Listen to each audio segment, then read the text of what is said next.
Il arpente les coins les plus sauvages de l'Ardèche pour fixer, avant qu'ils ne disparaissent, pour de bon, les gestes ancestraux des paysans. Claude Fougerolles est photographe, mais avant tout, il est ardéchois. Pour une fois, c'est lui qui s'est fait tirer le portrait par Renaud Parquet et Nicolas Ferraud.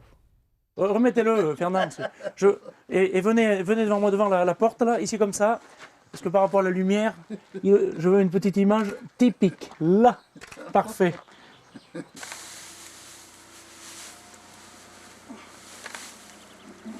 Il est caché dessous, là, je le surveille. Ah, mais Ah. Et le coulassou.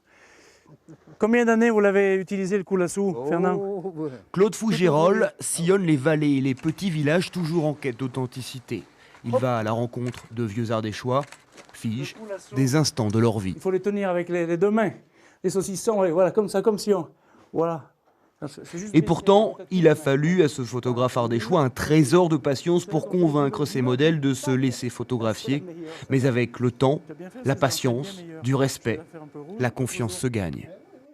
Venez près de la fenêtre, Fernand, parce qu'il y a des araignées, il y a une belle lumière là.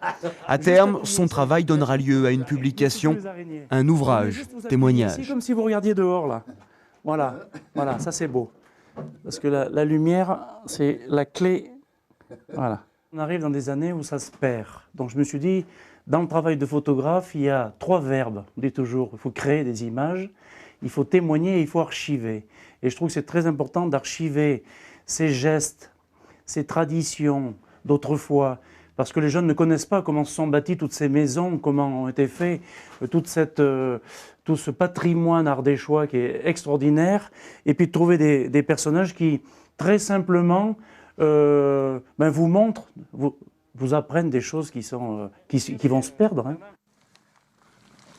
Regardez la photo avec le bourrin et le chien qui est derrière. Et ça laissera un souvenir de ce qui se passait dans le temps. Voilà. Ouais, c'est tout ce que ça peut apporter, mais bon, les gens qui le verront, ils diront, elle a passé une époque que les gens travaillaient comme ça. Puis vient l'heure de partir, direction la ferme de chez Milou. Un ami de Fernand, âgé de 80 ans, il vit à mi-chemin entre le 19e et le 21e siècle, dans sa ferme retirée, isolée à 950 mètres d'altitude. Claude vient discuter un peu, entretenir le contact et fixer ces quelques instants. Et puis on se rappellera. Ah ben, pourquoi pas. Et puis portez-vous bien. Hein? Pas de problème. Tant que ça va pas trop mal. Bisous. Voilà, c'est la fin de ce journal. Avant de nous séparer, je vous en rappelle l'un des principaux titres, la série noire qui continue sur les routes de la région.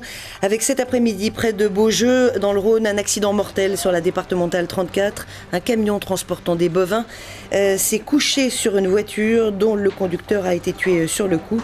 Et puis plus tard dans l'après-midi, sur cette même route, un autre accident a fait un mort et 3 blessés graves.